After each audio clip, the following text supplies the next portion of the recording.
All praises and glory to Yahweh Ba'ashem, Yahushai, Ba'ashem, Rakakudash, double honor to the apostles and elders of Great Millstone, and all the Akim out there that pushing this truth with nothing but sincerity in the name of Yahweh Ba'ashem, Yahushai. Starting off from the tribe of Judah all the way down to Issachar. I'm the brother Marakab, and today I want to speak about the three temples. I want to speak about the three temples and like a little bit of his history,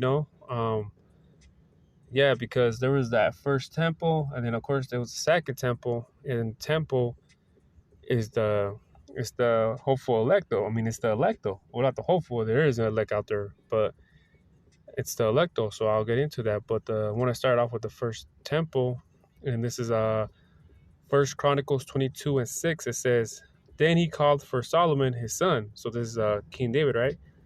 "And charged him to build an house for the Most High Power of Israel." Right? So pretty much he called for his son so they could build a house to the Most High, which his name is Yahweh. And 7, it says, "And David said to Solomon, my son, as for me, it was in my mind to build an house unto the name of the Most High, my power." So he was telling them, like, I was going to build a house for Yahweh Ba'ashem Yahushai, I had that in mind, But 8, it says, "But the word of the Most High came to me, saying, Thou hast shed blood abundantly." Because, King David was a, mighty warrior, So he went out to battle and killed a lot of, killed a lot of people, though, man. Well, not just people, but, the fucking heathens, though, There was the Philistines, and he was a man of war, He was a man of war. And it says, "It has made great wars." See? "Thou shalt not build an house into my name, because thou hast shed much blood upon the earth in my sight. See? And that's the thing about it, man. So he shed too much blood, man. Like, in other words, his hands were dirty, though, man. You know what I'm saying, though? Because the temple's supposed to be sanctified, though, supposed to be holy, though. So the thing about it, though, is that, he did too much, I don't want to say dirt, though, because it was for the Most High, though, but he just shed too much blood, man. And like I said, man, his hands were just too dirty, So it was just the fact that, saying the temple supposed to build up, supposed to be clean, though, and that's the thing about it, though.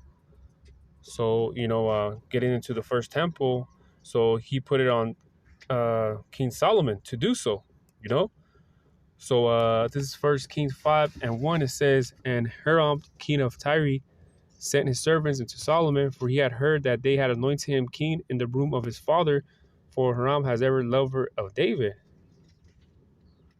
And 2, it says, "Solomon sent to Hiram, saying, Thou knowest how that David my father could not build a house into the name of the Most High his power, for the wars which he was about on every side, until the Most High put them under the soles of his feet. But now the Most High my power hath given me rest on every side, so there is neither adversary nor evil occurring." So it was peaceful, "And behold, purpose to build an house unto the name of the Most High my power, as the Most High spake unto David my father, saying, Thy son whom I will set upon my throne in thy name, he shall build a house unto my name." And in 7, it says, "And it came to pass, when Hiram heard the words of Solomon, that he rejoiced gratefully, and said, Blessed be the Most High this power, this day Slakia, which has given David a wise son over his great people." And it says, Hiram sent to Solomon, saying, "I have considered the things which thou sendest to me, for I will do thy desire concerning timber of cedar and concerning timber of fir. My servants shall bring them down from Lebanon into the sea, and I will convey them by sea and floats unto the place that thou shalt appoint me, and will cause it to discharge there, and thou shalt receive them, and thou shalt accomplish my desire in giving food for my household." So Hiram gave Solomon cedar trees, and fir trees according to all his desire. You see? So, they started getting, I guess when people go to Home Depot, man, for the wood and things like that. So they just started getting ready for construction, though, So it was in the time of King Solomon that the temple was built, And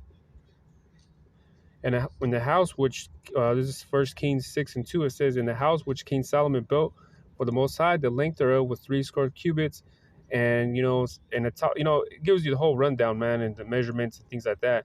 If you read First Kings 6, though, So what I'm trying to get at though is this is the first temple, man. This was the first temple of Yahweh Shem Yahweh Shai, man. The first temple though, man, built. You know, so it was known at the time of King Solomon that the temple was being built. So now let's go to Nehemiah 2:1. It says, "And it came to pass in the month Nisan, in the 20th year of Xerxes the king, Salakia, like I said, I have bad, can't spell words out, man. That wine was before him, and I took up the wine," this is Nehemiah, "and gave it to the king. Now had not been before time sad in his presence." So, he was sad though. And it says, "Therefore the king said unto me, Why is thy countenance sad? See if thou art not sick. This is nothing else but sorrow of heart. Then I was very sore afraid, and said unto the king, Let the king live forever. Why should my countenance be sad when the city of the place my fathers sculptures and lieth waste, and the gates thereof are consumed with fire?" See? So this is the time when remember the Babylonians took over, man.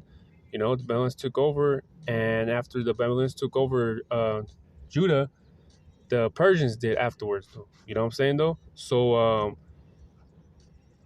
it came to pass that Nehemiah got the decree in order for them to go back to Jerusalem and start building the second temple.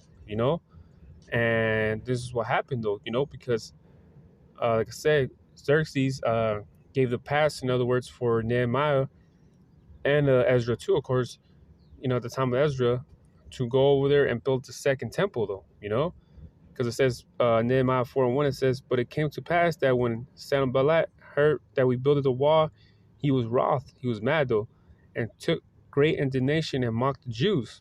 And he spake before his brother in the army of Samaria and said, What do these feeble Jews, will they fortify themselves? Will they sacrifice? Will they make an end in the day? Will they revive the stones out of the heaps of the rubbish which are burned?" Yeah, it's talking shit. This guy was talking shit.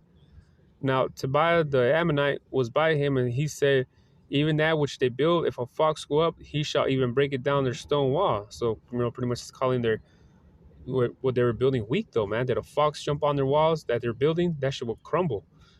"Hear, O Lord God, for we are despised, and turn the reproach upon their own head, and give them for a prey in the land of captivity.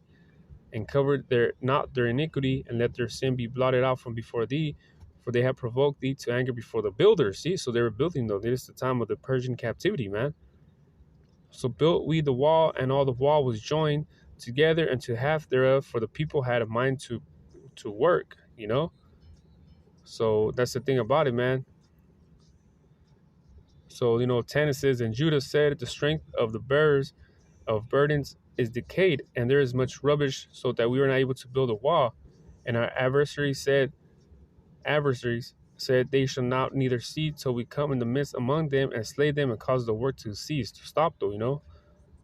Yeah, so it started getting pretty hectic though. It started getting pretty hectic. So but they were able to finish this is the second temple though. So they were able to finish the second temple. Man, it's fucking windy out here, man. Yeah, so that was the time of Persian captivity though. And the Israelites were the southern kingdom was the southern kingdom was in captivity though, because the northern kingdom we are talking about the Syrians though, and we're already in Americas though, and we're already in Americas by this time. Salakia. So this is the second temple though, So now let's go to this was going to be a short video anyways. So let's go to 1 Corinthians 3 and 16. It says, "If know ye not that ye are the temple of God, and the Spirit of God dwelleth in you? If any man defile the temple of God, him shall God destroy. For the temple of God is holy, which temple ye are." So you are the temple, man. You are the temple, because the Spirit, doesn't it dwell in you though? So you see, so how do you defile your temple? By eating swine, smoking cigarettes, shit, fornication, etc. You know what I mean? So all these things that you do, man, that's how you defile your temple, though. That's why if you're an Israelite, you're supposed to try to keep the commandments the best of your ability. But we know that it's hard, though. We can't, in the land of our captivity, that we just can't, So our temple is our body, though, in other words. You know what I'm saying, though? Our body is the temple, though, man. That's why it's called the chains of darkness, though, man. These bodies are called the chains of darkness because, all this body does, though, is darkness, man. All it knows is it's temptation, though, man. You know, you read the book of I believe Romans, the 7th chapter or 8th chapter, though, talks about how Apostle Paul struggled through the body, man. And that's just the way it is. So the third temple. So this is the third temple, is your body, though, man. You defile, like I said, smoking, eating swine, adultery, well, pretty much fornication. And you do all these things, though. You put back, even eating not good, though, man. You're defiling your temple, man. You see? So Philippians 2:15 it says that you may be blameless and harmless, the sons of God, which rebuke the midst of the crooked and preserve nation, among whom ye should shine as lights in the world. And we are shining as lights in the world because we have this truth, man. This truth, gives you wisdom, though, man. Doesn't it say in the book of Ecclesiastes, I believe it's the 8th chapter, that your face shine, and how you having wisdom, you're not gonna defile your temple, though. So you gotta be blameless, man. You gotta make sure that you're not putting shit in your body that defiles you, man. And it's just that simple, man. It's just that simple. Because it says that ye may be blameless and harmless, the sons of God, without rebuke, in the midst of a crooked and perverse nation. And we are in this perverse nation. Can't tell me America ain't a perverse nation. Among whom ye should shine as lights in the world, man. And the apostles and down, man, being lights in the world, man. The other brothers that are different sides of the world, though, they're being lights too, man, because they're shining with the wisdom that they have, though, because it says the wisdom is in the face, though, man. So that's what I was trying to say. The wisdom is in the face, So I'll get this last one real quick, though. 1 Thessalonians 5 and 15, it says, see that none render evil for evil unto any man, but ever follow that which is good, both among yourself and to all men. Rejoice evermore. It says, pray without ceasing, and everything. You know what? I actually was going to get a 23. 1 Thessalonians 5 and 23, it says, and the very God of peace sanctify you wholly, and I pray God your whole spirit and soul and body be preserved blameless until the coming of our Lord Yahushua Mashiach. See? Because it says, and I pray God your whole spirit, soul, and body be preserved blameless. See? And if you're over here eating swine, you're not preserving your body to be blameless in the time of Yahweh Shem HaShai to come. Because you're out there doing what you're fucking doing, man. What this world tells you to do, in other words, though. So, thing is, though, is, like I said, man, we had a physical temple, the first and second temple, and now our physical temple is our physicality, our literally our physical bodies now, man. So why Yahushua came, though, man. Yahushua came because he enters through you and through your heart, man. So with that, hopefully this video was edifying. Until next one, I say, Shalom.